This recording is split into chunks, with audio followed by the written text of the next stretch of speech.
Hey, hi, how are you? My name's Phil. Welcome back to some Magic the Gathering, and today we're playing Simic. Yeah, I know. Yeah.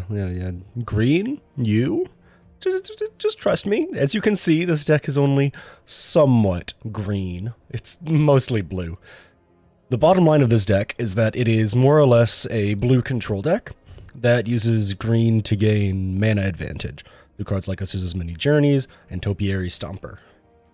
Also have a tiny bit of Graveyard Hate and Cemetery Prowler, though honestly, I'm considering swapping it out for another Topiary Stomper. You might see that happen in the gameplay. The biggest win con revolves around Nissa Ascended Animus, that's why we are running 4 copies of her. You use her to make big stompy Phyrexian horrors, you kind of just go off with them, and then you will attempt to -7 at some point. That's why the deck list is mostly forests in terms of lands. You don't quite have as many as you'd like. And this isn't the true Nissa combo, as the name implies. The true Nissa combo being play a giant pile of forest creature tokens via Wake in the Woods, because I personally found that that version of the deck just was way too prone to interruption. This one feels a lot more consistent. And how does it feel more consistent? Well, we have a little bit of removal, we have a little bit of card advantage and card draw, we have some really powerful counterspells, we have more card draw, we have life gain and board presence. A lot of board presence compared to that other version. We run Jace for an alternate win con and milling out your opponent. We have Tamio as an alternate win con and bringing back your Jaces and also just locking down the board, as is Teferi here for that same purpose. Consuming Tide is one of our more important cards. For most matchups, Consuming Tide is incredibly powerful. Against control decks that run things like Ossification, or some of the lingering enchantments deck that run like Banishing Light style effects, Consuming Tide requires your opponent to choose one thing to keep, and if they have a bunch of stuff exiled under Ossifications, for example, this deck seems to run against mono-white mid-range a lot, so this is actually a really important counter matchup info. If you run into that matchup a lot, Consuming Tide will typically allow you to basically force them to give you back your stuff. I've had plenty of games where I've gotten back both a Nissa and a Tamio on the same turn by casting just a really good Consuming Tide that my opponent wasn't prepared for. It's also not a very common card, so people aren't really prepared for it. It does bounce your entire board back to your hand as well, so keep that in mind, but you kind of use it in the same way that you'd use a Depopulate or a Farewell, in that you're just kind of like, well, my board state isn't very good, and my opponent has a really good board state. I'm going to try Consuming Tide to bounce all their stuff, slow down their game plan, and get me back into the action. Speaking of ways to get you back into the action, Colossal Sky Turtle. Fun little one-off card, little 7 drop in here. Sometimes actually gets used as a creature, because a flyer with Ward 2 can be pretty useful, but is typically used for either one of its channel abilities, which typically can't be interacted with counterspells and things of the like. Very useful into a mono-blue matchup. But the big thing is you can either bounce creatures that are being problematic for its 1 and a blue channel cost, or for 2 and a green, you can return a target card from your graveyard to your hand. You know what that's really good for? Jace. It's good for Jace. Jace mills 15 cards on his own, but we only run 2 copies, so he owns only milling 30 cards max without using Tamio or Sky Turtle in order to get him back. And by max, I mean play him full mill value. Sky Turtle and Tamio help make that just go a little bit better for you. This deck is a lot of fun. I might toy with the mana base a bit if I were you. I don't think Argoth has really provided me that much value. But the ability to mill some cards, make a 2/2 bear, it can be good. We don't play Titania, but on average it can be pretty good. Honestly, I'm going to go ahead and do this change now. In the pre-video nonsense, Argoth, you're out. Anawara, you're in.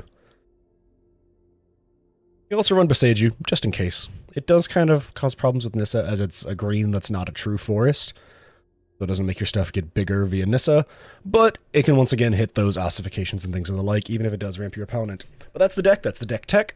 It's a very off-meta deck. It sees pretty powerful success into grindier matchups, because you just have massive amounts of card advantage that your opponents typically won't have, as well as really powerful planeswalkers that control the pace of the game. Either way, don't forget to like, comment, subscribe, and all that stuff if you like the content, and let's hop into the gameplay. Opponent goes first. Not exactly great for me, but we do have a really powerful opening hand here. Cemetery Prowler and Topiary Stomper is good 3 drops. Azusa's Many Journeys as a great 2 drop, potentially Joint Exploration if I would rather do that. Overall, pretty solid hand. I really like it. My opponent's That looks like an Urborsk avatar. That looks like mono red. I will be shocked if this is anything other than a mono red aggro matchup.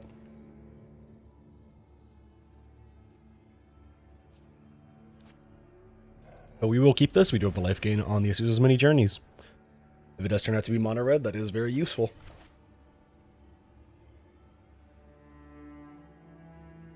And if they start playing like burn spells and things of the like, Cemetery Prowler can hit them and make stuff cost less for me. Wow, mono red. That's wow. I'm so shocked and appalled. Can you believe this? My opponent's playing mono red, running what appears to be cosmetics that scream, "I'm playing mono red." Hopefully we get a one-cost bounce spell here. Looks like we're probably gonna end up playing Cemetery Prowler after we play Asusa's. Cemetery Prowler being just a big body. It also hits stuff like Play with Fire out of their graveyard. But we really want to play Asusa's ASAP. 1 for mana ramp, 2 for the life gain, because we are just fighting a losing battle, because mono red is very overtuned right now. It's a little annoying, I'm not gonna lie. Mono red has a ton of very, very, very powerful cards at the moment. The plus side, Cemetery Prowler's 4 toughness does make it hard for mono red to get around it.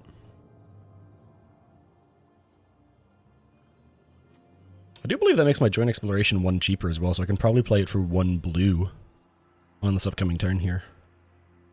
Hopefully we draw more Asusa's many journeys. I do wish that this had read ahead. That'd be a lot nicer for it. Ooh, Mechanized Warfare. We might just be dead here. I don't know why my opponent took 5 years to decide to play the actually perfect card. But hey, I can't win them all, right? This does give us access to negate as a 1-cost spell, so if they try and play like a burn spell, while they will get the buff to their Monastery Swiftspear, they do not get to kill my Cemetery Prowler. And Monastery Swiftspear will not be doing enough damage to my Cemetery Prowler to kill it without another buff. See that? Let's go ahead and play this for its kicker cost.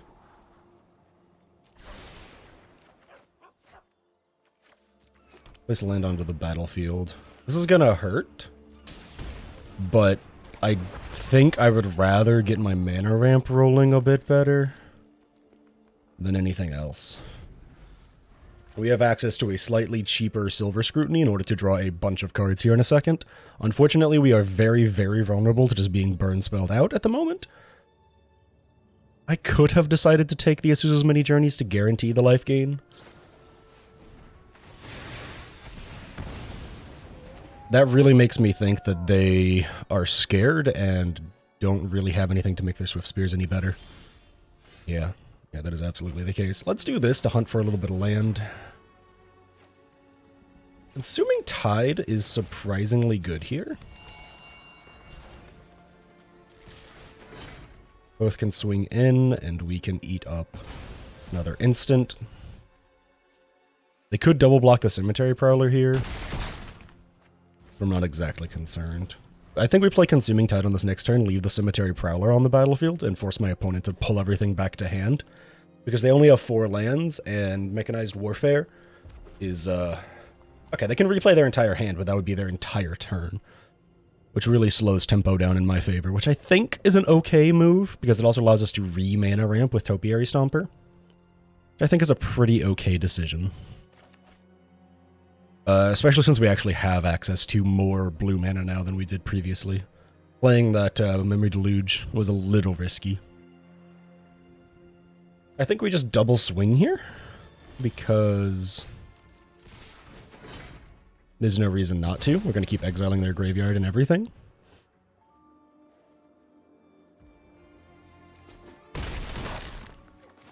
Yeah, let's go ahead and let's make sure we tap that. Then blue, green. We're Consuming Tide where we keep our Cemetery Prowler. And then just force them to have to replay their entire board. Which just really slows down their gameplay loop.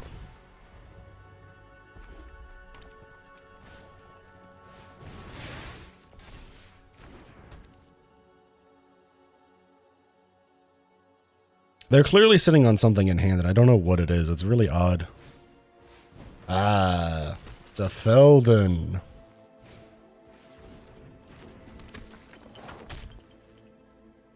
Yeah, I mean, we just like bounce them. They can't. Go ahead and bounce the Feldon. Nissa is really good here. Not perfect, but very good. So you can play it for just like full value and then just destroy their mechanized warfare. And then we eat their mechanized warfare so they can't get it back if they had a way to do that. I don't think we block the Feldon because right now we are just at such an advantage. I know almost exactly what my opponent has. The only I think even if they had the highest amount of damage that mono red typically runs, which would be hitting a lightning bolt, that would still only be 7 total damage. So doesn't matter. I was looking away from my screen doing the math in my head. It literally doesn't matter at all. My opponent hit another land drop. I don't think we bother to block the Feldon. I don't think it's worth it. I think we have a much better play here where we just plus Nissa, play full value Jace, plus him on Feldon. So Feldon literally doesn't do anything anymore, which is really nice for me. Swing the Cemetery Prowler, eat their creature. Hindsight, should have swung with the Cemetery Prowler first to eat their creature first, but now their Feldon literally does no damage, so I believe I'm completely safe to just win the game on my next turn. Because Feldon can't block, and it's a -1/2, and there we go. Even into mono red. Whew. Not that tight of a game, but decently tight. GG's opponent. We go first, and this is a very similar hand to what we had in our last game, so yeah, I like this. Depending on what colors my opponent plays, can also kind of determine how I feel about what I want to play. That makes me want to hold up a counterspell in place of us playing Azusa's Many Journeys, because that heavily implies Poison Tribal, which this deck does not do amazing into. Never mind. Reckoner Bankbuster. Weird. I think we just play the Topiary Stomper here, even though it hurts to go get a non-pain blue land here. And then on this next turn, we probably use Joint Exploration to go searching for something. We want to get as many lands as possible, as fast as possible. They might not be poison, but on average, seeing Razorverge Thicket makes me really feel like it's going to be poison. Let's kick the Joint Exploration. We already played a land for turn, so let's just try and find another land here. And if we don't, maybe just find some interaction that we can put in hand. Are they gonna kill the Stomper? I guess they're not poison then, because poison doesn't really run that. Don't need double Azuzas. I think we will just play this Azuzas though, so that we gain life, because it's looking more and more like it's not a poison-based deck on my opponent's side of the field. I could be wrong, but it's feeling more and more like it's probably tokens. I am happy to have already gotten out the Fateful Absence though. That means Nissa's a little bit safer to just kind of come down on curve. Not safe, but safer. I think we just play Nissa here. We do have to take some damage. But just getting Nissa... Yeah, they have another Fateful Absence. This giant pause says it all. We do lose Nissa here. We have another one in hand. We don't lose Nissa here? That's not the right play, opponent. My Nissa just makes more of those, unless you have another Fateful Absence. In which case, man, they just threw 3 Fateful Absences off the... Yeah, I don't know why they didn't go for the Nissa, but we'll take that easy dub. GG's. Opponent goes first. This hand is way too slow to keep, because if it's mono red, I lose. Sorry, Nissa. This hand's great otherwise. You might think that this hand isn't really that great, but double Azuzas means that into most matchups, you're basically fine.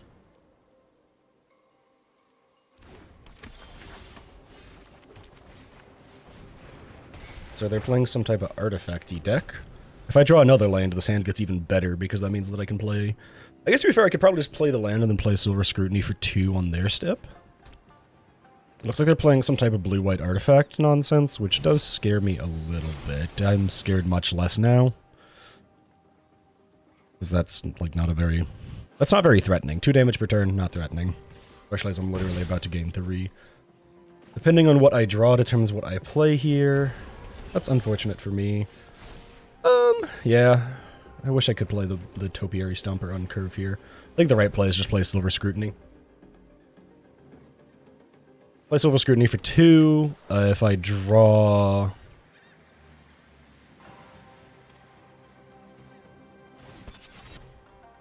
Just go ahead and play it for 2 now. No reason not to. If they play a counterspell, I'm probably just dead here.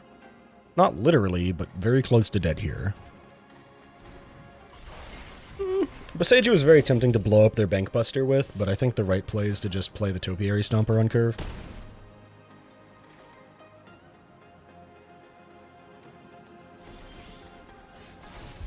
You know what I could do? I could do this, play the Boseiju, and then still play the Stomper. Let's do that. Let's try and play the Stomper out here. Only 6 lands, but we'll probably get a 7th here, so it's fine. Grabbing another green because we have 3 blue already anyways, so we are sitting pretty. We're okay with trading the Topiary Stomper.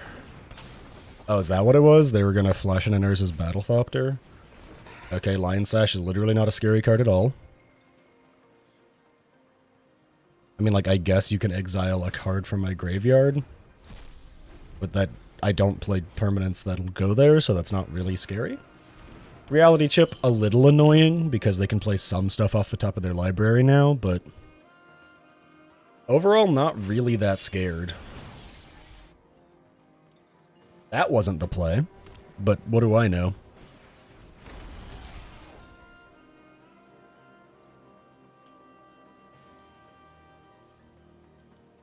Very confusing, but okay. Oh, Nissa. 1, 2, 3, 4, 5, 6, 7.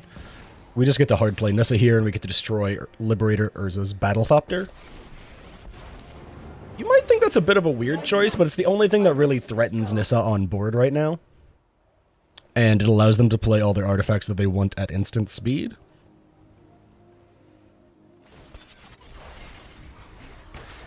Nissa is now just a 7-cost destroy several artifacts in a row card. In case you're wondering what her purpose here is now. We're just going to blow up their artifacts over and over and over again until they are out of cards on board. We could have hit the Reality Chip, and the Reality Chip might have been the better play. However, big however here. I don't know why they're not playing that for full cost. They can do that, can't they? Yeah, they could have played that for full cost. It's just... Right? 1, 2, 3, 4, 5, 6... No, they couldn't have. Never mind. Interesting choices. We probably just chump with the Seeker. Yeah, we blow up the Reality Chip next. We could just plus... But I don't think that's the right play here. I think the right play is probably... keep minusing and take out their card advantage.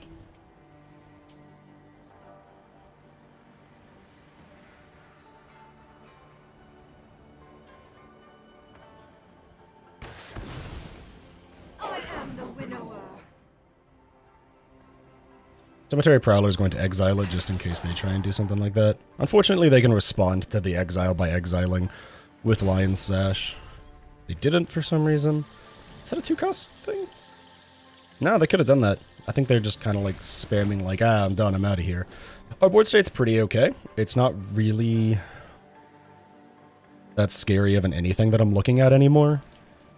Technically, that Combat Thresher that's a 3/3 is a little bit scary, but... Yeah, I don't know why they didn't do that in response to my Prowler, but I guess they can't win them all.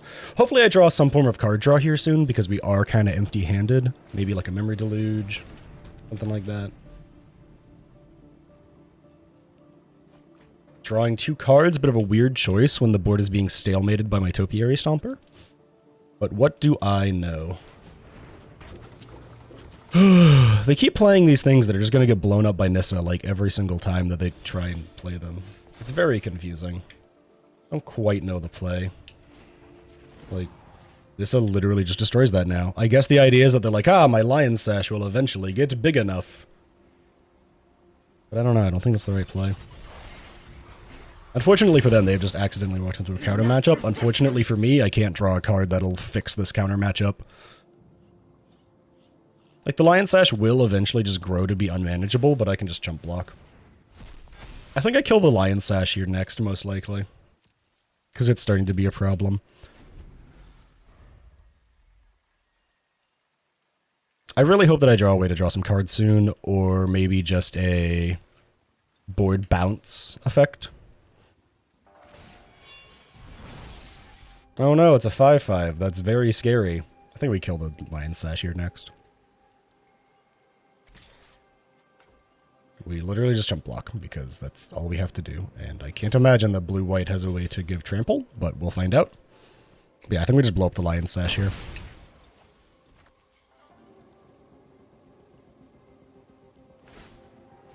Unfortunately for me, I really think the actual best card for me to get here would be the Consuming Tide. I think the Consuming Tide is by far and away the best thing for me to draw. Yeah, it would absolutely be. We need to kill the Steel Seraph now. Consuming Tide would be the best thing for me to draw, because then we just get to bounce everything and we'll draw like a billion cards out of it. Tamio is really good, because I can leave stuff tapped down. We have to destroy the Steel Seraph, otherwise they give stuff flying a bunch. Tamio can help in keeping like the Combat Thresher here tapped down. Physically unable to do anything about it.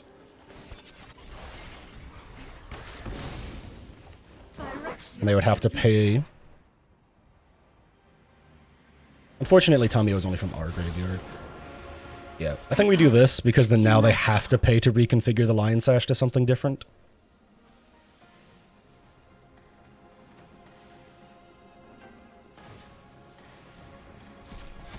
Yeah, that doesn't matter if it's not going to become untapped, but okay. Bow before Phyrexia. Unfortunately, I had to destroy the thing that gave them flying, because it basically just gave problems to my Nissa. I really hope I find a Consuming Tide soon, because then I just like leave the Cemetery Prowler on board. Looks like they're not really drawing anything that's useful, you know?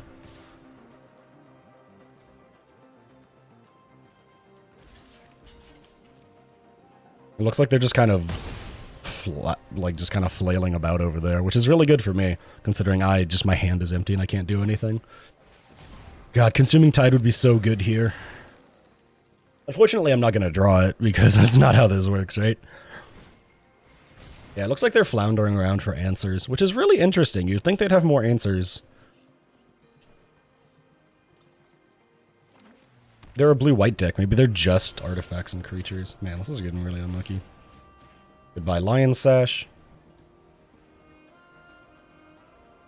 I think we leave the 3/3 Combat Thresher tapped down.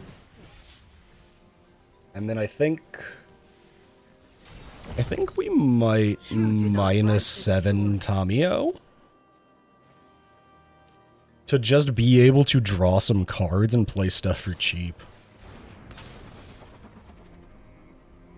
God, that's annoying. Alright, we have another thing to kill. Honestly, if I were them, I would probably go after Nissa.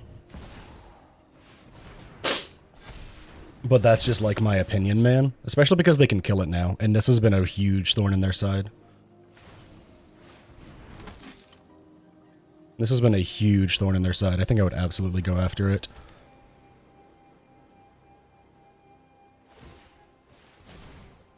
Ooh, I don't agree with that play. I think you absolutely should have double crewed your Bankbusters. You absolutely should have double crewed your Bankbusters and forced some chump blocks here. I mean, I agree with that being the right play. I think killing Nissa is by far and away the right play. But I hard disagree with letting me get Tamio. You only question this outcome. Our story Because now I get to draw an extra card every turn. That makes all my stuff cheaper. That allows me to draw cards, apparently. Faced with tragedy, even observers take action. Another The Soaring City is fine. I could save Teferi with it.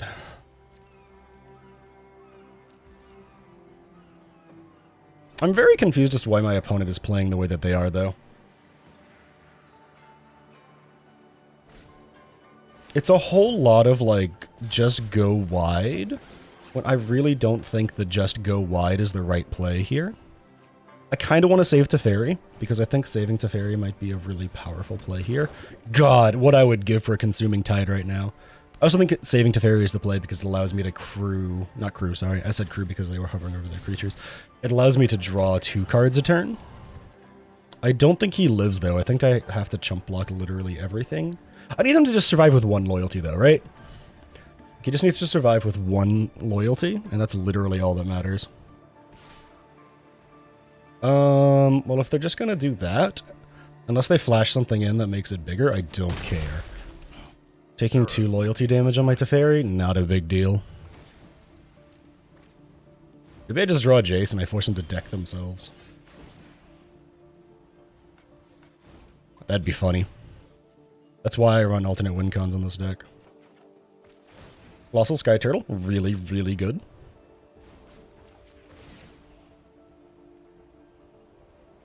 Draw again with Teferi. Trading Hope, really, really good. We cycle this because we want cards. Double Fading Hope, pretty strong here. It very much can keep me alive and rolling in this matchup. I don't know why my opponent isn't just, like, swinging like crazy, though.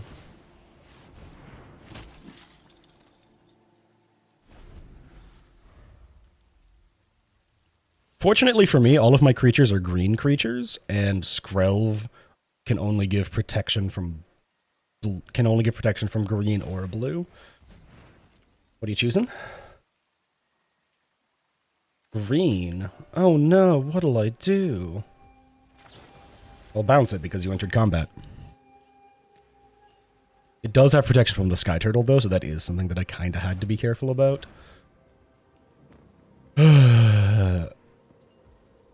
Let's see what they do. I really, really hope that I can find a Consuming Tide before it matters. I don't know why they're so scared. I feel like they should absolutely be pushing the envelope here.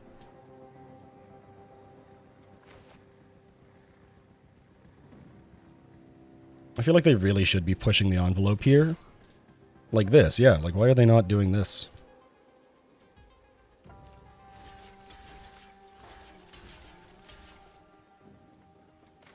Assuming they have some kind of pump spell?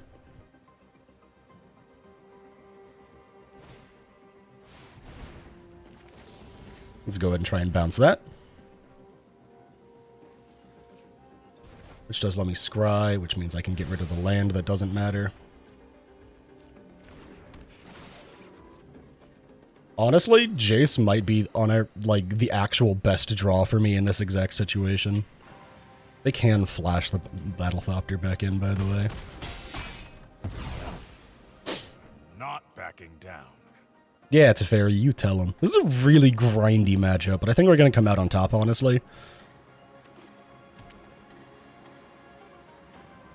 I unironically think we can just come out on top, because it's just... My deck is built to grind.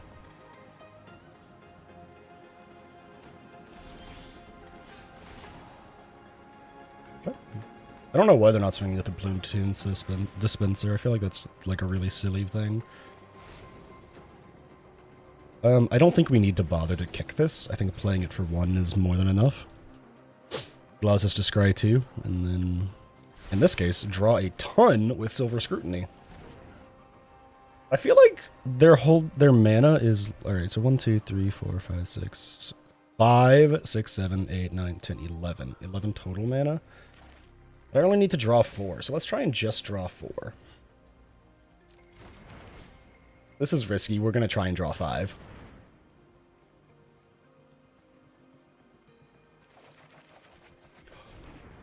Oh no, opponent! I can Teferi ult now.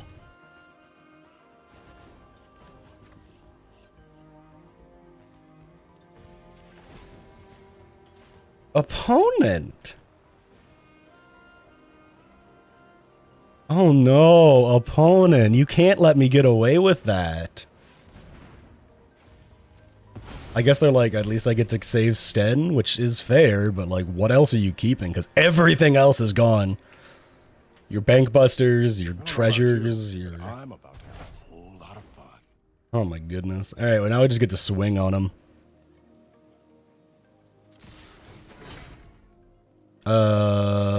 Let's exile... I don't know, we'll exile... I guess we'll exile the Lion Sash. It's literally the only thing down there.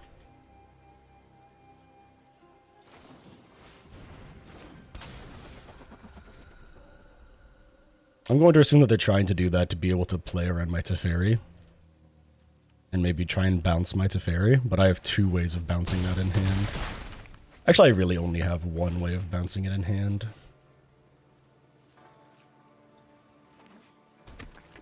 I think we're going to win this super grindy match. We could also just draw 2 with Silver Scrutiny. But we'll see how much loyalty the Battlethopter gets up to. Or, sorry, +1 counters. They can replay a lot. They have a lot of reduction. Yeah, Platoon Dispenser. I don't know why they would play that first and not play other stuff first. I'm sure they have, like, more important cards in hand here. The nice thing about these, by the way... we're in combat, right? Yeah. Nice thing about these... it's a channel ability, so they can't counterspell it. So even if they are holding onto counterspells over there, channel abilities, straight around that. And the best they have is a 2-2 and a 1-1, and I have a 4-4 and a 3-4.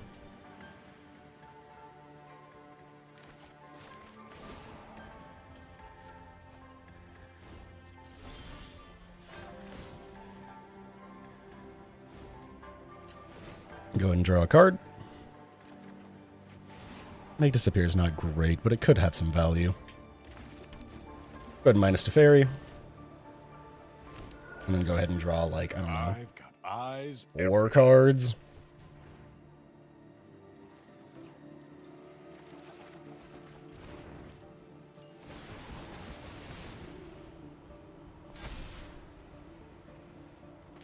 Chase only costs 2 mana because of Tamiyo.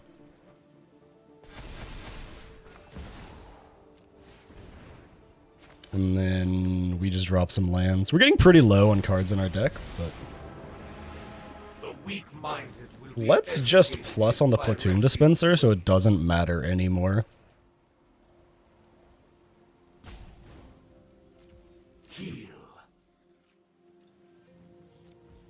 I could have swung with everything. I don't think that's worth it yet.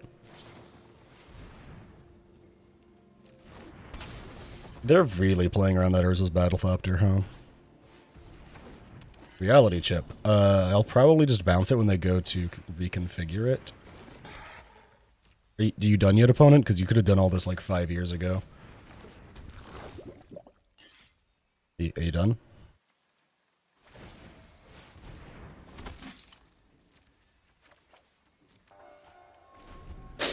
I guess they're finally done. Yeah, I absolutely think we're going to use Otawara to bounce the Reality Chip when they try and attach it to something to make them waste a bunch of mana. Because it leaves up Fading Hope. You don't have to use another, like, 5 mana on your turn if you want to do that, opponent. How does that make you feel?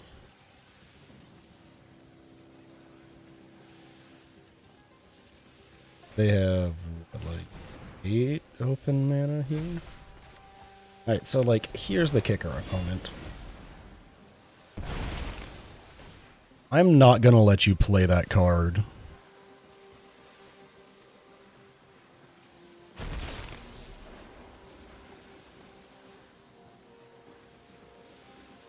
We haven't hit any of our mass bounce spells yet, which is very unfortunate. All we have is a Teferi ult.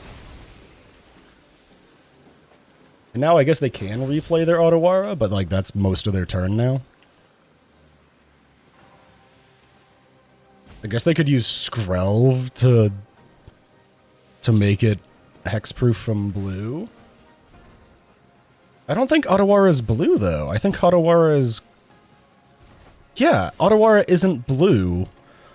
It's a channel ability, which goes around a lot of, like, pre-existing rules for some reason. It's really weird. I don't know if y'all knew this, viewers. Otawara and other channel lands go around some really weird effects. Also, augers. Okay, I think we just kind of swing with everything here, and we see what happens. I think we just want to play Consuming Tide and force them to replay their entire hand again, and I think we just leave up Tamio's Notebook. I think that's the right play here.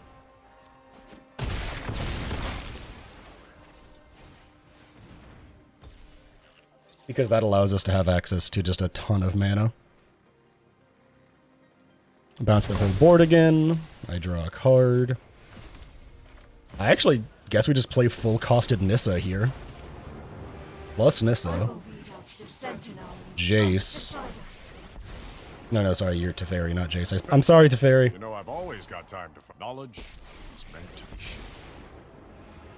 shared. Make the mill, then we get to draw. I know where to find all the answers. Draw some more. Play Cemetery Prowler to hit some stuff out of their graveyard. Like, say, Alliance Ash. And I think I win now. I think because of the the little pile of forests I have, I think Nissa Ultimate forces a win. Did they just pass all the way to their end step? I mean, like, that's a choice, I guess. I guess the idea is that they're like... I don't know. I don't know what their idea is. Let's just go try and make stuff as big as possible. That. Make the mill. We also have access to a Fading Hope, so we have instant speed bounce spells. We are kind of decking ourselves here, but that's fine. We do have access to double negates in hand, which I think is wonderful. I think we've already burned through like all of our Fading Hopes, though. We do have a Make Disappear that's really useful in this exact situation. Let's Ultimate Nissa and see what they can do about the fact that I'm about to get a ton of damage on their face. What are you going to do about a 14-14, a 14-14, and then a 9-10 swinging at you, opponent? Okay, let's make you pay more for that so that you have less stuff to cast at instant speed. You have to pay 2 extra. Okay, you got that on board. That's good. For you. Reality Chip doesn't actually block any damage, so that's a choice. Squirrel literally can't block, so that's a choice. Lion Sash blocks 1 damage, so that's a choice. You have the Platoon Dispenser. Ah, there you go. Alright, let's just get that out of here. Because they can't replay it, because they ordered incorrectly. You have a counterspell? No, they just have that, but... I think that's still lethal, even if they just, like, mass block, because that is just way too much damage. That's 28 plus 9. Even if they send everything to block the 14-14, I'm pretty sure I... That was a very grindy matchup. But we pulled it off. Somehow. 20... Whew, according to my recording timer, 25 minutes later, we pulled off that win. GG's, I guess. I don't know if I ever felt like I was in danger, but GG's opponent. On to the next. This hand is debatably good. We keep. 3 lands into a joint exploration is pretty good because we could play it as early as turn 2, and we also have the Sky Turtle to be able to channel as a 2-mana bounce spell on turn 2. I'm just going to really hope that we don't get any more bad matchups.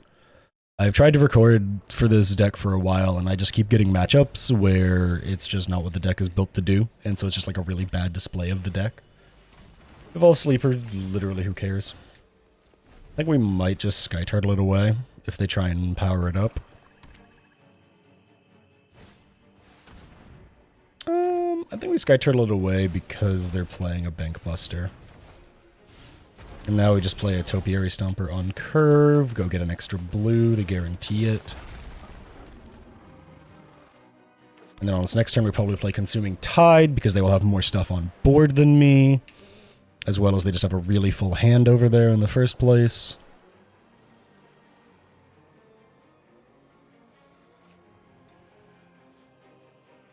We'll see though. Graveyard Trespasser, not actually scary. Especially as I'm just going to play Consuming Tide here. Yes, it cannot block. That's why there's that little triangle thing on it, opponent. You can swing in for 4. It's crazy. The number of people who don't understand Topiary Stomper, despite the fact that it's been around since New Capenna, kind of blows my mind. What are you keeping? The Trespasser or the Bankbuster, opponent? What are you keeping?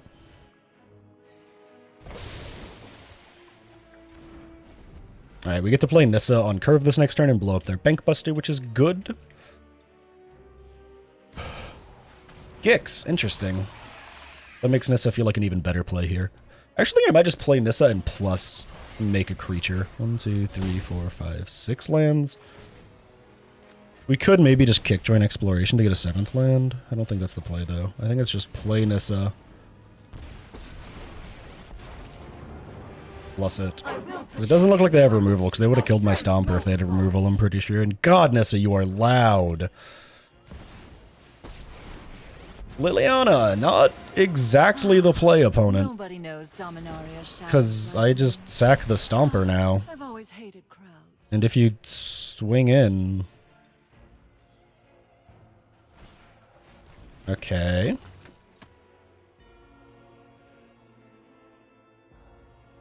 The most they make me do is discard a card. I think we just plus Nissa here. I think we just plus Nissa here. Just make more creatures that are hard for them to deal with.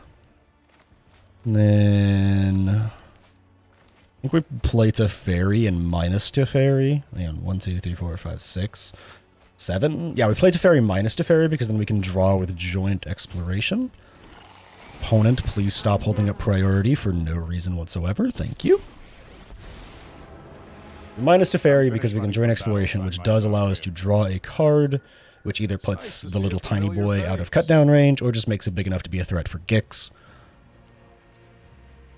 Either way, I'm feeling pretty good. It also puts Teferi up to 3 loyalty, which makes him hard for my opponent to deal with. We also get to discard our Memory Deluge. Deluge, if you want to use real words. Ugh. They might play a Invoke Despair here, but that is their entire turn. And all that gets rid of is a 6/6 and Teferi, probably, because I think keeping Nissa is probably the better play if they play Invoke Despair. I think the better play for them is to try and buff up their board state. I think we actually drop Teferi. I think Nissa's more important, because Nissa can destroy the Bankbuster on this upcoming turn. And my opponent now just doesn't have anything to do here. They make me plus, I discard my Memory Deluge, I don't care about that at all. I can kill Liliana on this next turn. Most likely kill Liliana on this next turn. And even if they make me, even if they minus on me to destroy one of my creatures, I'd make another one. Let's do this just in case we get something that I care about discarding. I can also force something good to be on top of the library, like a land.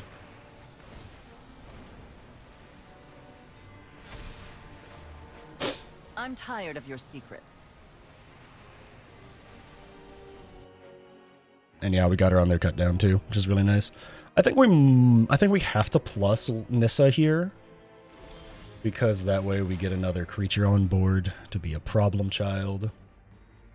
Now a 4/4 little token thing, which is really nice. I think we just swing with the token. Or do we swing with the token? Or do we just swing with... I think we just swing with both. If they want to save Lily now, something has to die. Cool, fine by me. Fine. I know when I'm not wanted. And now I can Memory Deluge for a lot of cards. You physically cannot do anything with that card, opponent. I don't have any creatures down there other than a Stomper, which is fine. Depending on what they hit with this determines what I care about. They do get to swing in with an extra thing.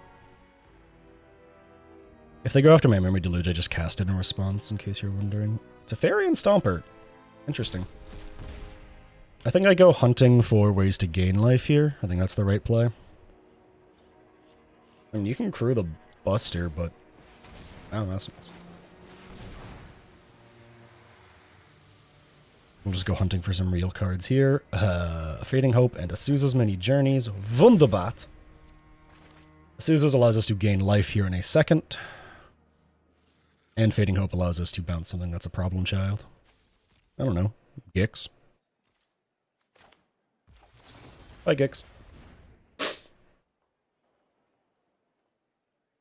It also allows us to scry something to the top. Or to the bottom in this instance. Allows us to minus Nissa. Math is hard, but hang on. 1, 2, 3. Everything gets +3/+3 in trample.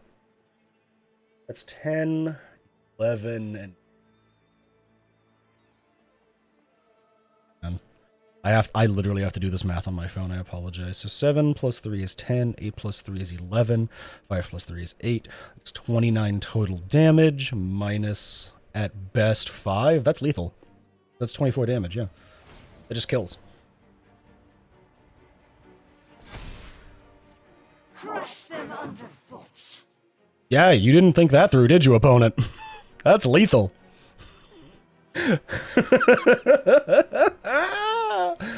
Oh, baby.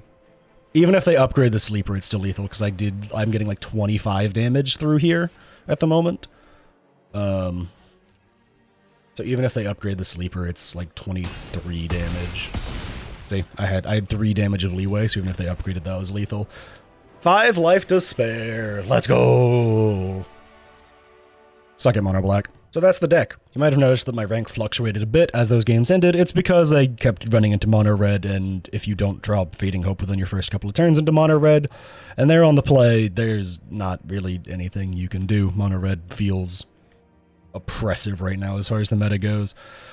If you're allowed to be on the play, or if, say, you just have Fading Hopes and Azusa's in hand, you can handle it pretty well. But it can be pretty tough. Hopefully you got to see what this deck can do. Hopefully you got to see how it can grind. And that last game, which I know is the last game because I'm going to edit this in like 5 minutes after I finish recording, haha. You got to see the surprise power of Nissa just pumping your team by 3 and trample. Being able to throw like 26, 27 points of damage at your opponent out of quote-unquote nowhere, because that's not really something that people expect out of Nissa when you've been using it to build a board presence, for some reason. It's really nice. It's really powerful. Being able to just make like an 8/8 and then a 7/7, and then maybe have like another creature on board to get pumped as well, and then all of a sudden they get +3/+3 and trample. That's pretty powerful. It does come at a cost. Nissa can be kind of hard to play around, and you really need to ramp into her by using Azusa's and Topiary Stomper, but all in all, I think this deck functions very well. I think it does what it's supposed to. I do think it struggles sometimes because you have a pretty big mana base, and sometimes you just don't draw what you need in time, but that's the problem with all mid-rangey control decks that want to grind. Sometimes you just don't draw what you need into the aggro matchups of the format. I still love this deck, though. I still think it's a lot of fun. I still highly recommend you play it. It is very rare wildcard heavy, though.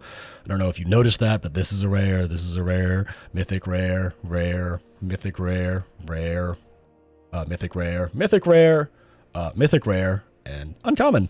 And then the mana base gets pretty expensive, too, with a bunch of rares in there as well.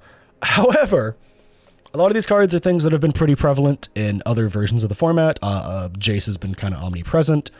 If you've been buying packs to try and get gold packs, you probably have Nissa anyways. The big things that you probably won't have if you're a newer player is Consuming Tide.